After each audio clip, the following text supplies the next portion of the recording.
My name is Adrian Nantchev, and this channel is all about helping you become a remarkable entrepreneur.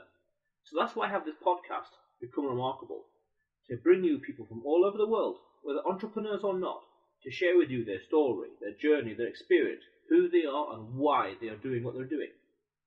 So today I have with me Katrina McKay, all the way from Canada. So please, Katrina, what we normally do now at the start of the podcast is we have what I call a carry-on question, an icebreaker question, where the guest from the previous show asks the next guest. So, that's fun. I like it. Yeah, it's very spontaneous. So, Indidi Love from Washington, D.C. wants to know, how do you want people to see you in the next 10 years? Oh, that's such a good question. Legacy is something that I do think about. I feel like legacy is a question that tends to be asked to entrepreneurs who are, in their 50s and 60s, and not necessarily asked of younger entrepreneurs. I'd like to be known as someone who values impact and who's made an impact on the world in a positive way through entrepreneurship. I realize that's a bit vague. But it's sort of a big umbrella, and it's really my reason for being and my reason for even being an entrepreneur is to have an impact on the world. Yeah, so with regards to impact then, what is it you do and why? Yeah, sure. So I have two main, audiences or tribes that I really try to serve. So one is other entrepreneurs. So my businesses are really geared around helping entrepreneurs grow their businesses. And then on the other side, I also have an amazing team that's based partly in Toronto and partly in the Philippines. And in the Philippines, we're really trying to create sustainable working opportunities for people there, particularly women, although we have both women and men on our team. So for me, what makes me jump out of bed in the morning and be excited about life and excited about business is the fact that as we grow, our clients are growing their businesses, and also we're creating more and more opportunities for people who wouldn't otherwise have really great opportunities for careers. Yeah, I like the little word that you use, tribe. It's very Seth-like. Yeah, you know what? It's funny. I'm almost hesitant to use some of those words because I feel like they've become so overused. Yeah. But I can definitely tell you, like, my company culture is very focused around like purpose and missions. It's gotten to the point now where in some of our internal calls, especially when we have our big group monthly calls where all 30 plus of us are on board, if I don't talk about missions first, my team members will actually call me out on it, be like, hey, why are we getting into business so quickly? Like, we didn't talk about our missions, which is kind of awesome. Well, I don't think the words mission or purpose are synonymous with anyone yet. So those are good to be claimed. Right. That's true. That's true. Although it's very similar to, I would say, Simon Sinek. All right. He doesn't use those words exactly, but pretty close. But you know what? I'm totally fine with that. I don't need to coin any terms necessarily. Oh, that's all right. That's not high on my agenda. That's all right. I'm taking remarkable, so that one's mine. Okay, you can have remarkable. I will. I'll give that one to you. That's all right. That's all right. So you mentioned then sustainable opportunity. Can you expand upon that, please? In the Philippines, so yeah, sure. So a lot of the work that's available to folks in the Philippines and in other developing countries, developing markets, especially if it's online, tends to be very project-based or task-based. A lot of these folks, they're struggling to find meaningful employment. And even if they find it, they tend to find it in the short term. And the trouble with finding short-term employment is obviously, well, how do you grow your dreams when you're not sure where your next paycheck's coming from? I recognize that this is a problem really around the globe, right? With the rise of the freelancer economy over the employee setup. But it's especially difficult for those who are in countries where it's very, very difficult to find work. A lot of the stuff is under the table or, doesn't pay enough to live off of. Yeah, I can't help but think that with, like, the gig economy, what people really need to do is, I think, they need to separate themselves from the market and become like what's called a celebrity authority. And one way, I think, of doing that is writing a book, because it's supply and demand. Everyone's got a university degree, but how many authors do you know by name? something like things like that, or a few of the creative things, can really separate yourself from the market and really help to elevate yourself from like all the other people doing the gigs and people doing logos and all the rest. And it's like, well, what makes you unique, and how can you specialize and like monopolize on this certain audience or certain problem or even a certain word, come to think of it, in your skill set and your knowledge. That's my little 2 cents on the matter there. Yeah, I mean, I like that. I also think that world's getting really competitive too, though, right? And I think that over the next 5 years, we're going to see that be very saturated. That's not to say that it can't be done. I mean, people are always hungry for expertise, and especially anything that relates to entrepreneurship, people are going to want to know more, right? We're hungry for knowledge. I think entrepreneurs are naturally hungry for knowledge. But I do think that we're going to see more and more people putting out these books, and therefore there being more and more competition and more noise in that marketplace. So I think not only to stand out as a freelancer in that market, in the gig economy, would you have to differentiate yourself through branding and through creating something of value like a book. But I think there's also something to be said for making it a really good book. I know that sounds funny, right? But there's a lot of stuff floating around and it's kind of fluffy, but making something that withstands the test of time. Like I think Tim Ferriss does a really good job of that, for example, right? So his books, even if they're kind of a time and place, right? The 4-hour work week, like that's become kind of synonymous with lifestyle design. There's still enough content in there that people are interested in reading it years later. And I think that's going to continue for quite a long time. Yeah, I remember when I read it, it was a little out of date. There was a few names and places and websites and domains. It's like, wow, this dated even in 2014 it was dated. Yeah, the tactical stuff for sure. But I think that some of the more, like the stuff at the heart of it, withstands the test of time, as they say. The principles. Yeah. The principles, indeed. Yeah, definitely. But with regards to these people, how do you recommend that they differentiate themselves? Like a gig economy folks in general, globally? You said that, yes. And you also said that it's difficult to grow your dream and grow your passion when you don't know when your next paycheck is coming along. Yeah, so I'll speak to it from our company's perspective and what we're doing about it. So our folks actually become, essentially, we call them team members because the legal meaning behind that isn't really important. So our folks, both in the Philippines and in Toronto, become full-time team members very quickly. And they have a sustainable career and a sustainable career path. And so it's not only just about accomplishing whatever tasks they need to do, but they have a proper schedule with us. They know when they're going to be working. Once they're on board as a full-time team member, then they're on board, right? Like we treat them like they essentially are an employee to us. And so it provides an excellent alternative for a lot of the folks who were getting a little bit of work here and there, right? So in terms of globally, right? So for all of the folks who are freelancers and who are proudly freelancers or freelancers by default, I think it's really about finding really great clients. And I know it sounds really like a simplistic answer, but you want to find the people you really jive with and that you trust.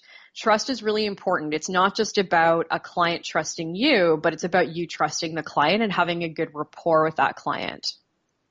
Yeah, I find in this day and age, trust is very important. And you mentioned finding the work and being trusted by them. How would you define your business then? Like, is it an agency or is it a competitive advisor or?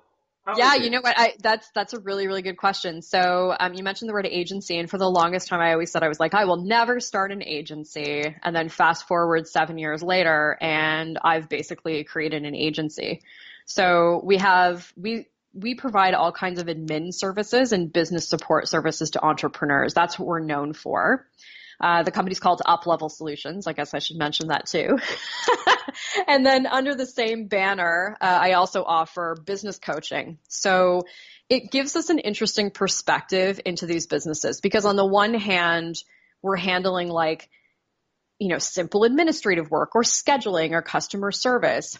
And then when I work one-on-one with these entrepreneurs or in group offerings or what have you, it's really much more strategy. So it's top down, right? So it's looking at everything that relates to that business. What's stopping them from growing? What's preventing them from scaling? What's the infrastructure that's needed? What are the client acquisition gaps? And how do we fill those? And that's the stuff that really gets me fired up. Yeah, with regards, I was going to say, yeah, consulting and coaching. What can you say about your coaching aspect of it? Yeah. So I love coaching. I'm almost an accidental coach. Like, it came to me versus me seeking it out. One of my very first businesses was an e-commerce company in the sex toy and lingerie space. And we won some awards. We were profitable really quickly. And I kept getting tapped on the shoulder to speak at places. I kept getting people ask me out for lunch to pick my brain on how to grow a business so quickly, how to get it to profitability.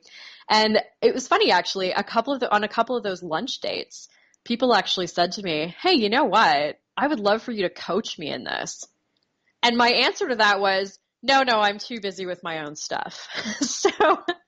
But over time, it developed naturally. And I thought, okay, you know what? I do have a knack for this. It is what I also did to a certain degree in the corporate world or the traditional 9-to-5 world before I defected from that.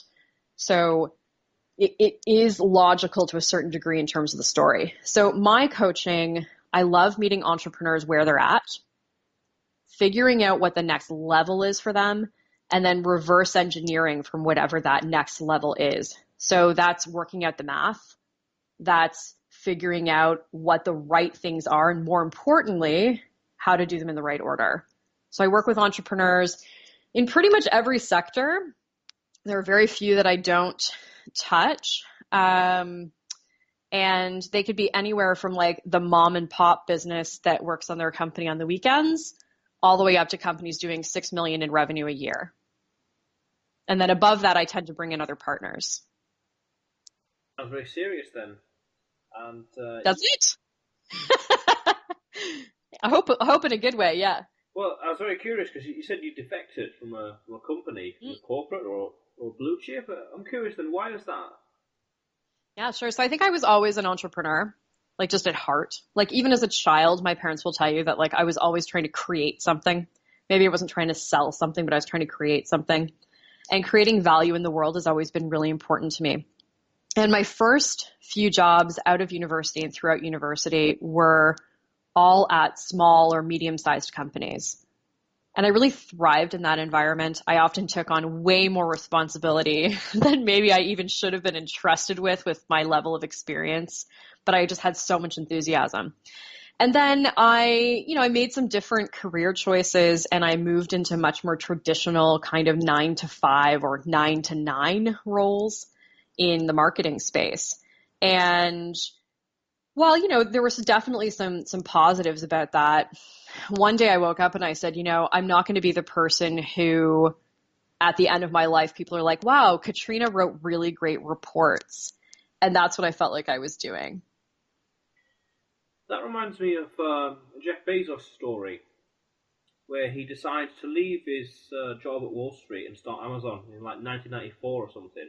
Where he had a good life, good career, and all the rest. But he decided to start this because he does this thing called the regret minimization framework, where he could project himself into the future, 60 years into the future, and say, at least I don't have regret for not trying to do something online. And that's the same with me as well. Is that how you felt as well, or how do you feel about that? What do you think? Yeah, I remember I was sitting in my office one day and I had a job that so many of my friends really coveted, right? So I had this great corner office and I had a team that I had handpicked myself, and I was up for promotion, actually, or rumor had it I was up for promotion. I just received an increase. I just received a really great performance report, and I was absolutely miserable. Like just incredibly miserable. And it wasn't really the organization per se. It was that it was a larger organization, actually in the not-for-profit space, one of the larger not-for-profits in Canada. And I just, I didn't feel like I could be the best expression of myself. Why was that? In order to be innovative in a really big corporation, not all types, or in this case, a really large not-for-profit even, there's a lot of red tape that you have to get through. And I recognize the need for a lot of that, right, in order to minimize risk. But I think also in being involved in a very conservative organization like I was, it was difficult for me to be my true self, talk the way I wanted to talk, or bring up the ideas that I wanted to bring up. And even if I did, it got to be kind of exhausting over time not to see those ideas realized.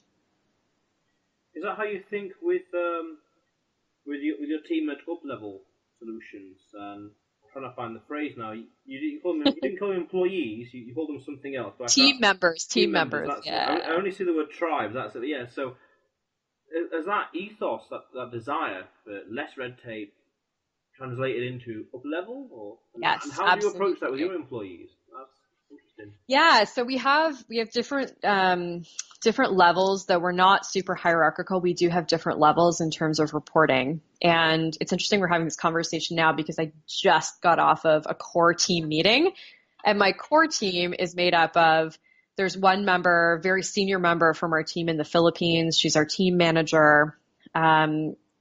Another two members of the team, one's my right hand and is in charge of strategy and marketing, and then another who's responsible for operations and systems. And so we do a weekly team meeting, and I consider all of them entrepreneurs. They have areas of responsibility. They make decisions without me. They go about things differently than I would. They have different strengths than I do. We sometimes have a laugh. For example, one of the things we say is, if there's an emergency, don't call Katrina, do something about it. Yeah, I like that. I like that a lot. We try not to create bottlenecks, right? I mean, they still occur. And then that really filters through the rest of the company as well. So we have team leads. We have members of our team in the Philippines as well as in Toronto who are team leads. And those team leads can make decisions without having to ask someone above them. They still need to report on what happened and on the decisions that they made, but we'd prefer to help people correct errors than to make sure that every single decision is exactly the way management would have wanted it to be, because that just takes too long. With regard to this flat hierarchy, where is it we can learn more about that? Is there a book you recommend, or do you do that part of your coaching? Yeah, I mean, I think that different types of structures work differently for different companies. And so when I do my coaching, it's all about, well, what is the temperament of the entrepreneur, right? Who are the founders and what sort of structure works for them? And in fact, a lot of the times when I'm asked about hiring in some of the other interviews I've done before, people have asked me, oh, what's your advice for hiring? And especially in the early days, it's about finding people who are going to work with the way that you work. Because when you're a founder, you've already got enough on your shoulders to try and mold somebody and make them work, or to make yourself work, the way that great talent is working isn't necessarily the way to go. So I don't know where I've picked that up from. I think I read 2 to 3 books a week. I think we had this conversation offline at one point. So I'm a crazy, voracious reader. So I think that some of the strategies that I've picked up are a compilation of so many things that I've read. Yeah, I find that with the knowledge and podcasts and everything else like that, it's like a jigsaw puzzle. They're like a patchwork even. You get an idea from over here, a gold nugget over there, and you bring it all together, and it forms your own identity or structure or strategy. Yes. And that's how you preset how you approach things. And then yeah, exactly. Expand upon it, learn more stuff, or you know what's called reflection and action. So I realised that's not right, or this is not as clever as I thought it was. Upon learning or making this mistake, it's like I'm changing and growing all the time. I love it. We actually call that iterative innovation. Iterative innovation. Yes. I like that. In our company. Yes, just the idea that like you make a decision or you try something new, but it's not necessarily something that's like bleeding edge new, right? It's something that's a variation on a theme, and then you continue to change it, right? And tweak it as you need to. Oh yeah, pivot, yeah. Pivot. Yeah. The way I see it is like, I believe everything can be formularized. Everything. Love it. And everything, not just business, everything. So you take you understand the principle behind this structure or this marketing strategy or this concept or this mindset or whatever, and then you can reverse engineer or dissect it, and then let's say the formula is something like X, Y, Z. Well, then you just replace X with say A, and you got A, Y, Z, and it's like that opens a completely new opportunity to approach business in a completely different way. That's arguably quite original, quite unique. Then let's go a little further. Why not A to Z? It's like, whoa, completely different dimension, like different facets. Like you're going beyond like the third and fourth odd dimension in business, and it's like, well, let's keep going. How else can we expand and dissect this knowledge that I've got, and let's look at it from different angles? And it's like, we can do this and apply it in this business, and it's like, well, that gives us a unique advantage, or adding more value, or solving more problems. And it's just like this infinite ways to grow a business. Absolutely. Yeah. There's no one size fits all either. I feel like there's so many people, I've been asked this many times, like, oh, how do you do X in the correct way? And then the problem is that anyone who tells you how to do something in the correct way in business, unless they're talking about being on the right side of the law or taxation or something like that, they're going to be speaking from their own experience. And you can always find examples to the contrary. Yeah, I agree. I've come to realize, actually, very recently, there's a thing called the Einstellung effect. Einstellung. Okay. And that's German for word install.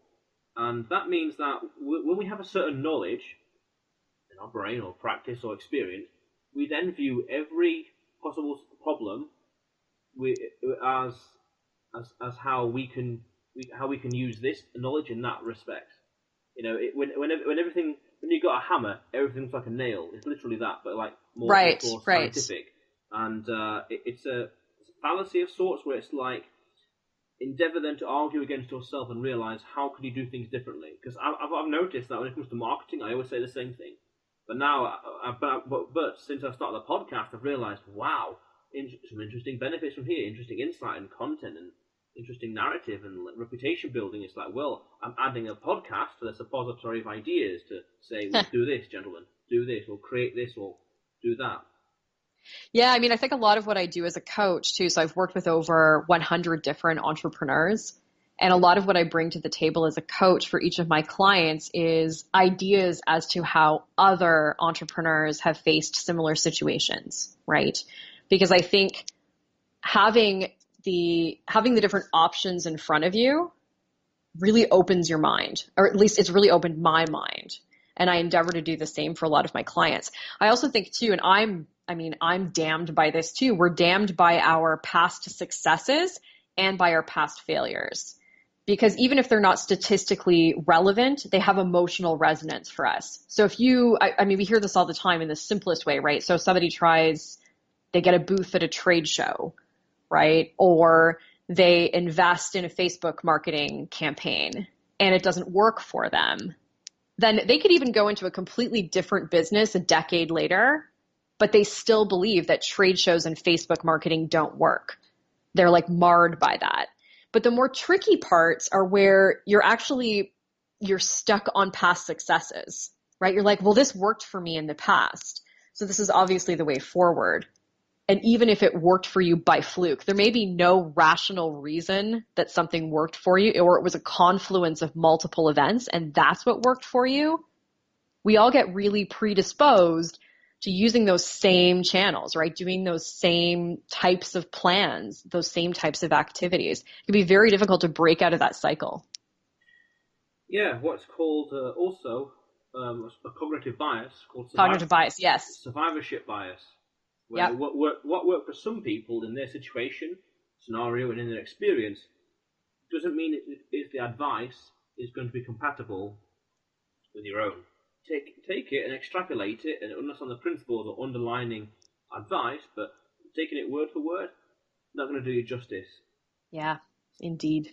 And so I'm just curious then, with regards to up-level solutions, and like with regards to Einstellung effect and survivorship bias, what kind of problems do you see? Common problems with the coaching and with the gig economy workers. What kind of problems do the entrepreneurs and the gig workers feel? And pace. Yeah, and I think there's some crossover between those worlds too, right? Because often the first part of somebody's journey in becoming an entrepreneur is being a freelancer. Not all the time, but that's often how people are coming into entrepreneurship. And in fact, a lot of people see those as synonymous. So a lot of my clients, when they come to me, they have hit a bit of a wall and they're like, okay, well, I'm going to be making this money for the rest of my life. I don't know how to grow or scale this company. And often it's entrepreneurs who are doing quite well, right? So it's not necessarily the folks who are like, I can't live off of this. It's people who are like, I'm working really, really hard to kind of maintain this, what I consider a mediocre level. And this is me speaking in their voice because mediocrity, success, all of these things are always moving targets, right? And so I think the biggest thing that they come to me with is either how do I get more sales? How do I attract more clients? And how do I do that at scale? And then secondly, how do I actually build a company that can sustain more sales, sustain more clients? Because there's this fallacy that's out there for entrepreneurs, and it's driving me crazy actually, that the only problem you need to solve is sales, and that more sales will solve everything. That's just not true. And to set people up to believe that that's true is actually really setting them up to fail, because companies can implode under the pressure of more and more sales. So when I work with my clients, it's about looking at everything holistically and saying, okay, so where are the gaps here? Is it that you're not bringing in enough clients, or is it that you don't have the infrastructure to support future growth? And both of those things are just as important as the other. Yeah, I found that you can be a victim of your own success, depending on how big the company goes or how fast. Too much to manage, overload the systems, and then when I first started entrepreneurship, there was a professor from University of Dartmouth, I believe it was, Okay. or Dayton, I think it's Dartmouth. All right. East Coast, and he said that growth is like a hurricane, or it's like nature, or something like that, where if you go too fast, it can be quite destructive. It's going to be paced out, and it's not a case of just grow or die. And so I agree with you with regards to more sales is not always good. It's a case of systemization, logistics, Yes, and operations. There's other things. It's big juggling act, and you can be a victim of your own success. Like I remember seeing a crowdfunding campaign that was quite successful. I don't know, 120% or 200%, and the first goal or first donation ask was for $1 or $10 or whatever. We will then send you a personalized thank you letter in the post or something like that. And it's like, okay. They're going to regret that. They're going to regret right. that. Yeah, and hundreds of them or something. Or I can't remember the details, but I remember watching that and just thinking, victim of your own success right there. Be a little careful with that kind of stuff. In that case, though, at least there's a reason for it. So one of my clients, and if I share any client stories with you, they've given me permission to share them.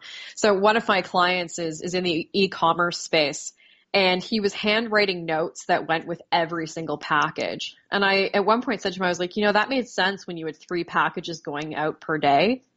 You now have between 30 and 50, and these people don't know who you are anymore. So it's just weird, right? Like you're putting all of this effort into something that is now not appropriate for the size of the company and where the company is gone. And I think that's really common. I mean, I do that in my companies too, right? I think we get used to doing things in a certain way. We know what makes us special, or we think we know what makes us special, but we sometimes lose sight of how clients or customers are perceiving that. Yeah. I remember another story. Someone had these meetings.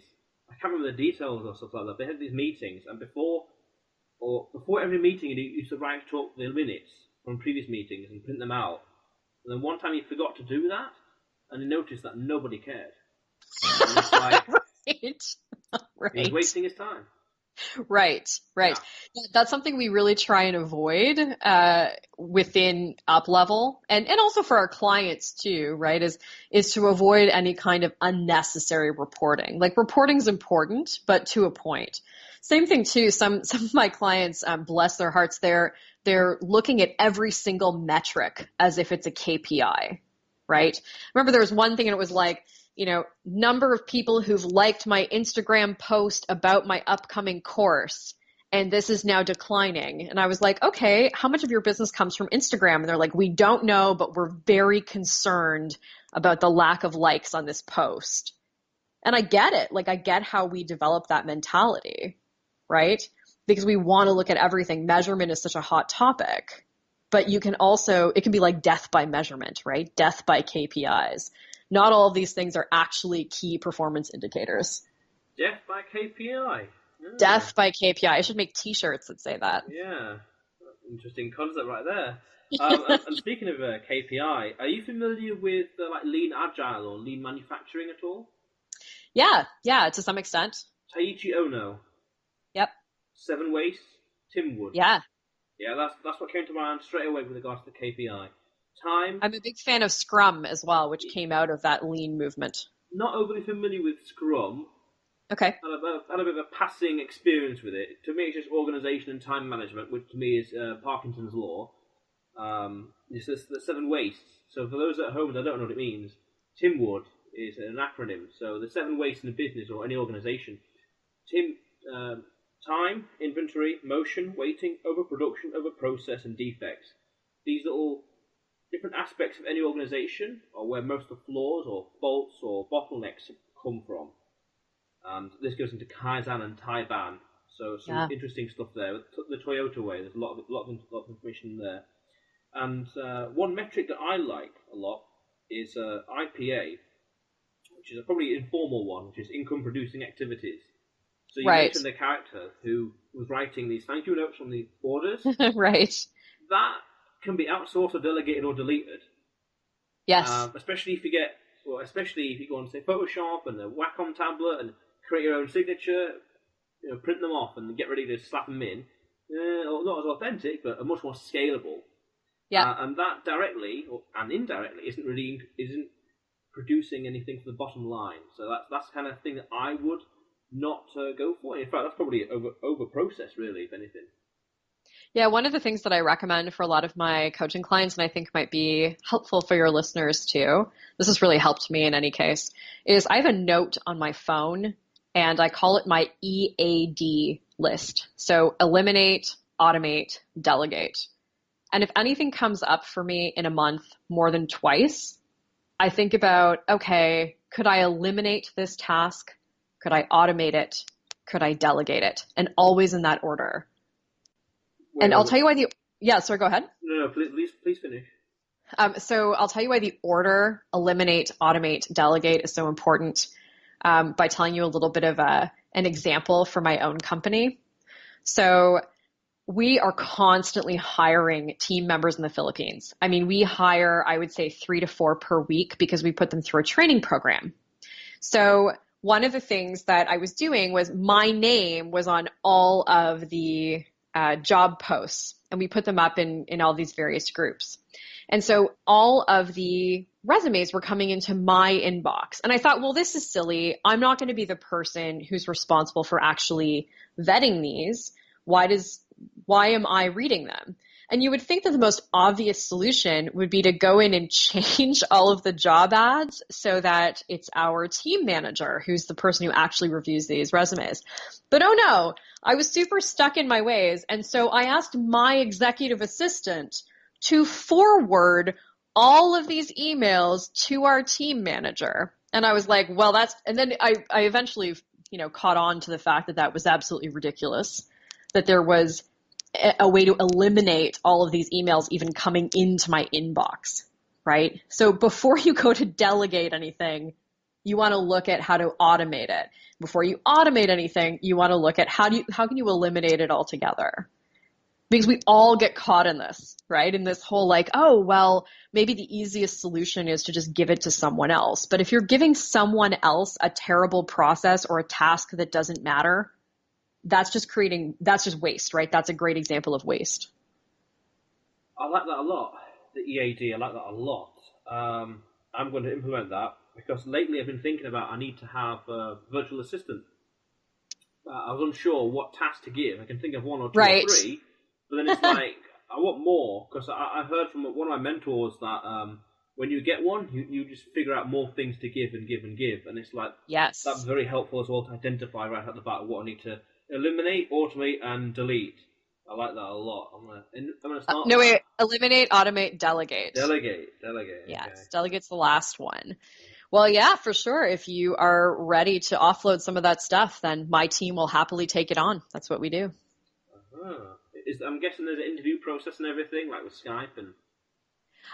Not really. So we actually cut that process out for our clients. So all of our people are really well trained. So it's more a matter of our team manager and our onboarding specialist to get to know you, to get to know our client, figure out how you work, and then we match you up. And the reason that works so well is that if there's for example, if there's something that has to do with WooCommerce and maybe the assistant that's working on your account isn't that familiar with it, well, she or he will be able to work internally to get another assistant to help them with that. Interesting. This is interesting. This is more interesting than I thought as well. I don't thought it was one person and alone in the forest. No, it is. They're like detachment. Yeah, one of our company values is actually collaboration. And so there's a lot of collaboration that happens behind the scenes. And my team has gotten so good at collaboration that there are some things where I'm like, I don't even know how we worked that out, folks. Like, wow, this is impressive. And I see something I get these reports every Friday. So I see something on a Friday report and I'm like, wow, there were like 3 different people involved in that. And, not only was the client blind to that in a good way, but so was I, right? So it's a sign of growth for us, really, that type of company culture has taken hold and something that I hope we can sustain as we grow. Yeah, I must talk about that more at the end. That's interesting. I'm very curious what the process is and other constraints or other stuff like that. Sounds interesting. Also, speaking of the phone and also Tim Ferriss's 4-hour work week, what I've done set on my phone since first reading the book years ago is I have these alarms throughout the day, where there's prompts saying, "Am I inventing things to avoid the important?" It's like a prompt saying this notification will come up like 4 or so times a day, and if I'm doing something and I see it's like a check. It's like, Adrian, are you doing important stuff or are you wasting time? Right. I'm doing important stuff. When that happens, I feel awesome. Otherwise, it's like, okay, let's stop this now. Let's do something else. So I don't know. Over the past years, I don't know how much time that saved me. I don't know. I've not measured it. That's a great hack. I like that. Yeah, and I've also another one as well, which is greatness happens behind the scenes. Because there's an old saying that you are publicly praised for the things you do in private. Yeah. So it's like all the more reason to just do and be productive, not busy, because busy is running in circles. But let's be productive, work towards a goal, and let's. I've actually stopped saying I'm busy. I now say anytime I feel the need to say I'm busy, I say I'm disorganized. Disorganized. Yes. Watch how quickly you'll stop saying you're busy. What's the benefit of that?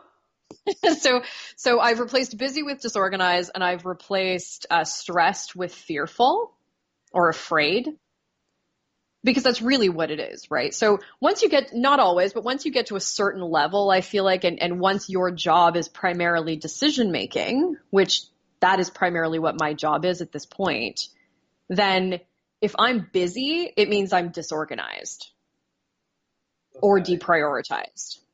And if I'm feeling stressed, it really means that I'm fearful, that I'm worried about something. It just takes away the grandeur of it, right? Because I feel like in society, especially amongst entrepreneurs, right, we're in this like hustle till your face falls off kind of trend right now, which is unsustainable and which is kind of a little silly as well. And so it kind of takes away that badge of honor, like, I'm so busy and I'm so stressed. Like, okay, that's a problem though, right? Like, that's not a thing to be proud of. So if you suddenly say, I'm so disorganized and I'm feeling afraid, it adds a level of vulnerability to it. And also, that's not something that you're necessarily just going to sweep under the rug or consider a normal way of operating. That's something that needs to be addressed. Fascinating. I just thought it was like... You don't like that one, which actually kind of cracks me up. What? Beg pardon? I said, you don't like that one, which actually really cracks me up. No, I do like it. When you first said it, I thought it was some sort of Orwellian doublespeak. just for the sake of it, or maybe Right. it was like something like reprogramming the mind or the attitude or the way you think or thought process or the pipeline. Fascinating. Might be a little bit of that, but no, it's much more surface than that. And what's the results? What's the action? What's the result of it? Yeah, so anytime I start to say, "Oh, I'm really stressed," or I'm really busy, then I start to remember that those things are those are things I can control, right? So if I'm like, "Oh, I'm so busy," and I replace it with, "Oh, I'm so disorganized," then I suddenly think about how can I reorganize and reprioritize my week? What can be pushed to another week? What is actually crucial that needs to be happening right now?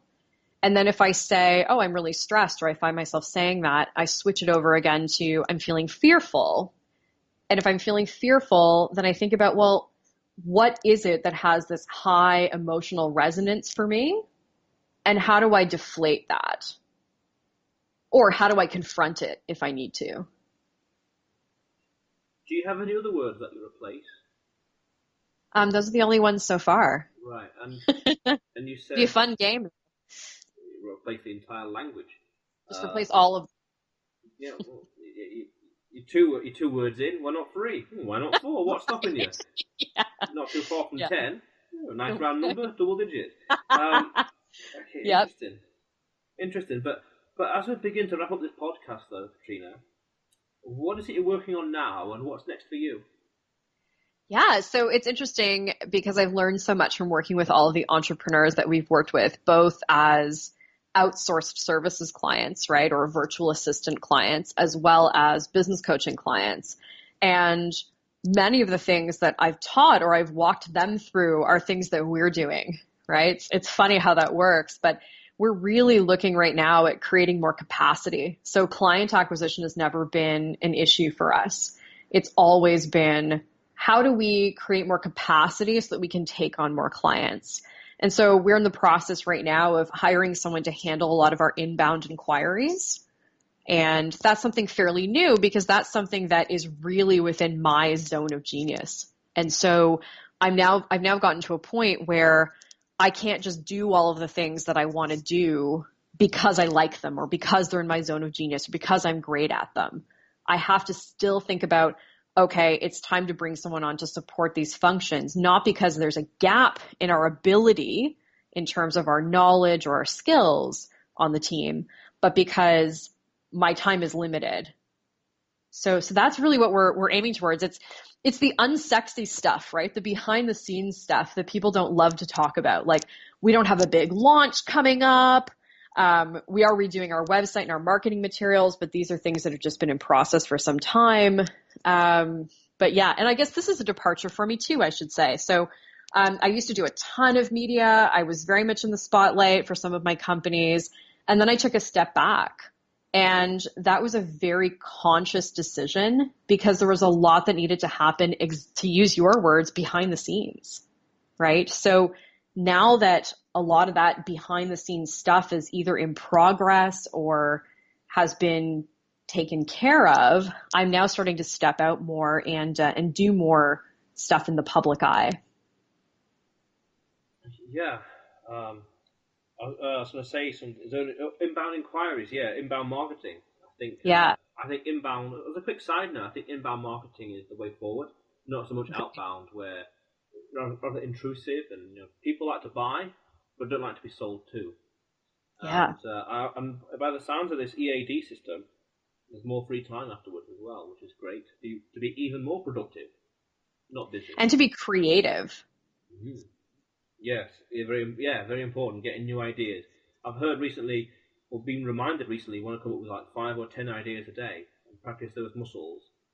You just need one good golden idea a year, and it's like to the moon. Yeah, I feel like I have too many ideas though. That would be more my problem. So I almost need to write those ideas down to like exercise them from my brain. Mm. Yeah, cool. Yeah. Write them down. Don't forget them. 0% chance of forgetting then. But as we wrap up this podcast, though, with regards to the carry-on question, what do you Yeah, want to ask the next guest? good question. So my next question is, or my question for the next guest is, what's the biggest barrier you have to get through to reach the next level in your business or in your life? And what are you doing to break through it? And what are you doing to break through it? You've got it. Cool. I'll add that. I'll ask it. Cool. So, Katrina, what is the best way for the audience to get in touch with you? Yeah, so you can find us at uplevelsolutions.com or my website, my personal website, which is katrinamckay.com, and it's MCKAY. And then I also have a really fantastic free Facebook group called Rebel/Entrepreneur. So Rebel Entrepreneur. Cool. I will include those in the show notes below. Awesome. Thanks a lot. So, Katrina, thanks a lot for coming on the show. Thank you so much for having me. I feel like the time just flew by. You're lovely to chat with. Thank you very much. Thank you very much. And yeah, it did fly by. I had to be a little careful actually at the time. So, ladies and gentlemen at home, if you haven't already, click on the subscribe button below and press the bell notification right next to it for the latest uploads. Because you see, this channel is all about helping you become a remarkable entrepreneur. So go out there today and do something remarkable, because that is what it's all about.